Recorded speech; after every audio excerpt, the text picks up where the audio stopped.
Good morning, Minecrafters, and welcome to another fabulous discussion, a Minecraft discussion on all things well-being. My name is Kimberly Quinn, and it is my pleasure on this gorgeous winter morning to have a talk on the prosperity mindset. It's kind of just the way we're going with things. And wow, and snow is my favorite, and also skiing is my favorite. And winter is I'm a winter person. Winter is my favorite. And I tell you, this has been a tough sell, especially to a few of my colleagues. But it is not even 7 o'clock in the morning, and I've been up for a solid couple of hours. And I'm telling you, when you kind of get in the habit, for lack of a better word, of getting up early, it's such a huge lift and component of well-being that I cannot even tell you. You wake up feeling like you have the world by the ass. It can be difficult if you're a sleeper inner to condition yourself to, but once you get into it, wow, I can't even tell you. The sun comes up and it's just so amazing. I just was writing my gratitude journal, doing a mindfulness thing, looking out at the winter wonderland in my backyard to see if we can take you over to this. I don't know how much you can see out the window without me going outside, but it's just beautiful. And so here we go. All right, prosperity mindset. So I sort of was thinking, because I was thinking, because we talked about scarcity and the whole scarcity mindset, and the idea is to sort of expose all of the tougher stuff, and then kind of lean into some good habits. And so the prosperity mindset is, of course, the opposite. And a while ago, I wrote an article on this for Psychology Today, and I just had a blast doing it. And I just kind of was glancing over that this morning. It's kind of like what we have been heading towards, and so I might just cheat a little and look at it, but I hope that's all right. So when I originally wrote that, I started talking about, in order to get into a prosperity mindset, it's important to realize that there are prosperity blockers, which is why a lot of people are not walking around with a prosperity mindset, because they've got, blockers, and the prosperity blockers kind of in the way. And the first one of these, which we've kind of talked about before, is believing that the universe is finite, and we know better. Like if somebody asked you, is the universe infinite? You'd say yes. Is it finite? You'd say no. I'm thinking, right? But the abundance of the universe is also infinite. And we often get wrapped up in thinking, kind of like the universe is a pizza. If we take that third piece, or even that second piece, if everybody in the room hasn't at least been offered a second one also, that is selfish. And we tend to bring that pizza mentality into, and those would be good manners at a pizza party, right? But the universe isn't a pizza, and we can hopefully be open and welcome to accepting as much goodness into our hearts and lives as possible. It doesn't take away from anyone else in the room, state, country, world. It doesn't take away from anyone, because it's infinite. You can eat all the universal pizza you want, and there's plenty to go around for other people, and then some. So that's the first one, is to kind of shake that abundance guilt, or I don't know what it is, but it's shake it, because it's infinite. There's enough out there for everybody times infinity. Infinity and beyond makes me think of Buzz Lightyear. My oldest son loves that Toy Story movie. And the next, this is a biggie. Not recently, we talked about this through some Minecraft episodes here, YouTube episodes, which is that our own thinking and feeling of original worthiness is huge, and self-value. Because here's the thing: God, the source, the universe, is not going to give you stuff if you don't feel worthy of accepting it. That it's like people can, give you all the Christmas presents or birthday presents in the world, and if you leave them under the tree or on the table or in a closet unopened, eventually that's going to stop. You're not opening what you have or appreciating what you have. And so it's just like anything else too. Like socially, if you say no, sort of endlessly to fun social things, people will slow down their asking, right? It's just how it goes. So it's sort of the same with the universe. And gratitude-wise, when we're not grateful, accepting them is one, But also, if we're not grateful for them, it's really a similar dynamic. It's like God, the source, higher power, universe, whatever that, whoever that is for you, the power bigger than us, right? Creator of all things. Um, if you, it's going to be like kind of like if you can't handle what I'm already giving you, I'm not going to give you more. It doesn't make any sense. So that's the other one. And then the third prosperity blocker is busyness. When we're just over busy, there's no room. So I've used the closet analogy, which I got from Aaron Doughty. I really like him. He's another YouTuber. It's fun to say that, another YouTuber. It's kind of fun. And he talks about the like, and I think he even used showed a closet packed with clothes, just like a visual for it. So if you're thinking like, oh, I'd love to invite a new wardrobe into my life, well, it's not going to happen if there's no room in the closet. So if we transfer that to, I'd really like to have a partner. I feel like I'm ready. Well, if you are, that's great, but you're definitely not ready if there's no room for a partner to walk in the door. As far as your life schedule, if you're just busy, busy, busy, and you're trying to fit a partner into every other Tuesday from 10 to 10:17, no partner's walking through that door. We have to create a vacuum for the goodness to come in. There's got to be space. Okay, so those are the three blockers. Believing that there's only so much goodness out there to be had, and we can't take a second piece or third piece, right? Because it's infinite. That's the first one. Believing that all these good things have a finite end. Bad, bad, bad. Because it's infinite. Next is the not feeling worthy of good things. That is so huge. And then lastly is being too busy. Because no one, and these things are not going to come into our lives when there isn't room for them. Okay, so we can just shift out of those prosperity blockers. I'm just going to look at my own article here because it's there are 10 things here. Okay. Okay, so the one we just talked about, remind yourself that that universal abundance is infinite. The second one is sort of the opposite of the blocker, is accepting that you deserve to prosper. You can just say this, I deserve to prosper. And you know what? This is as easy as it is for me to say. I realize that it is not easy for many people to do because of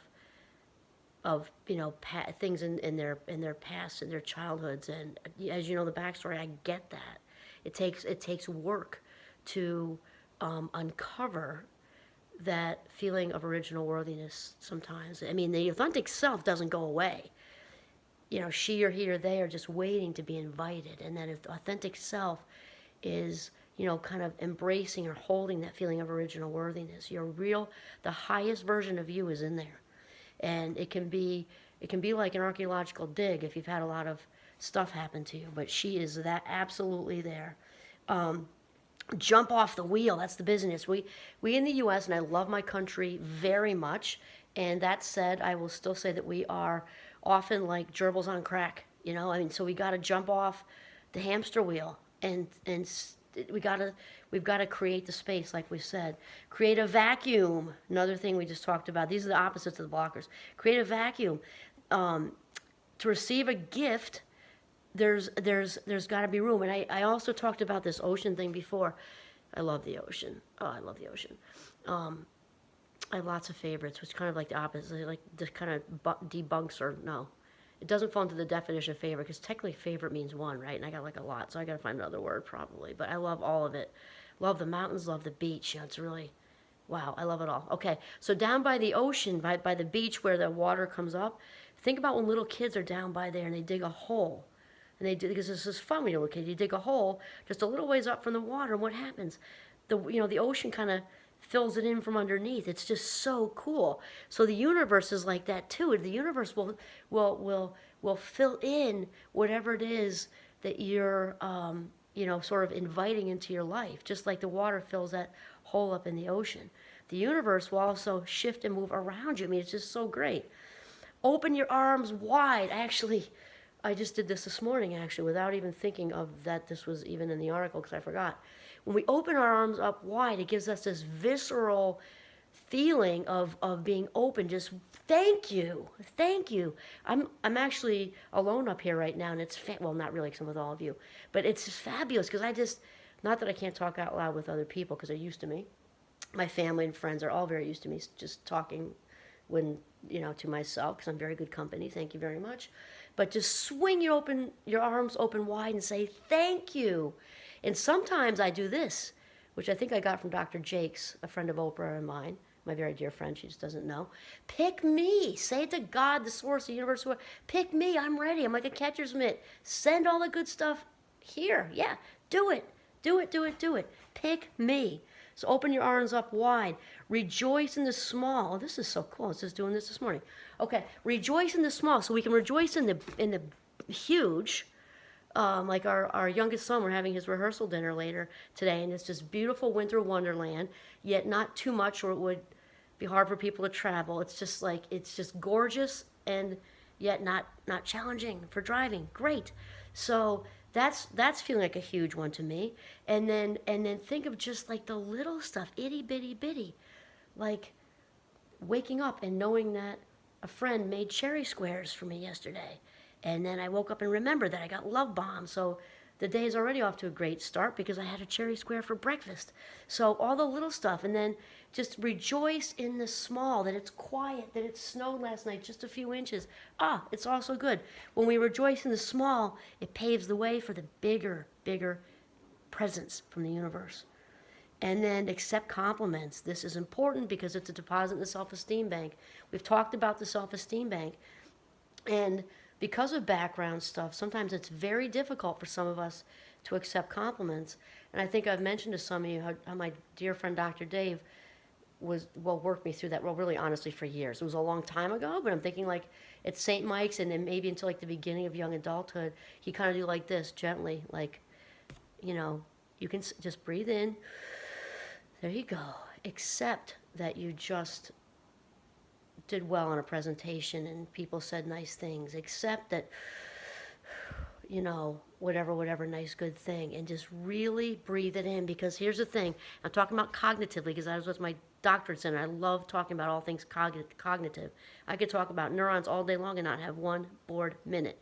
So neurons need to know what to do. So if you want to if you want to think happy thoughts and feel happy, the neurons need to know what happy is. And so it's very important that we take the time, and this we're talking about seconds really. And if you relive it when you're driving around or whatever, great. But in order to pave the way for the neurons to know what happy is, you got to let the happy in. It's got to be recognizable. Just like anything else that we get used to, and we get comfortable with, it has to know what happy looks like in order to kind of mimic and go that route and figure it out and make it happen, and shift into that habit of happy. It's very important to accept compliments and baby steps. Just breathe in, even if it's hard for you. And we don't want to compliment shame ourselves. Like, oh, this is hard for me. Why is this so hard for me? No, you just accept, okay, I'm breathing in. No one needs to know. You just heard something nice about something about you, maybe what you're wearing, what you did, what you said, what you did for somebody else, whatever, and accept if it's hard for you. That's okay. No biggie. And just take in that compliment with a big, deep breath. Let your neurons know what's happening. Smile every day. Look at this. Mirror neurons. We'll talk more about those in another episode because I just would love to talk about mirror neurons. It would just make another day happy too. Mirror neurons are like why, in a brief way, like when we smile, we're walking down the street, which I do a lot because it's my own little like Minecraft experiments. Walk down the street with this nice perma smile on. Watch how many people smile back, and then you get those ones who stare at the ground and those who don't know what they're doing because like, why is she so happy? When we smile, it tricks the brain into thinking we're happy, and attracts more happy. Even if you don't feel it, fake it till you make it. Smile every day. Here's another one. Oh, we got to keep it short here.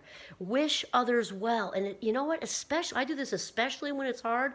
If somebody was a little snarky or, got in your rib cage a little bit, they don't need to know. You just, another deep breath, and just send them the good vibes. If you're a prayer, pray. If you just want to send them good vibes, say, in my head even, so-and-so is clearly having a hard day. They just sent me some salt, some snark, and, just send out to the universe to wrap around them with warmth and kindness, and that's it.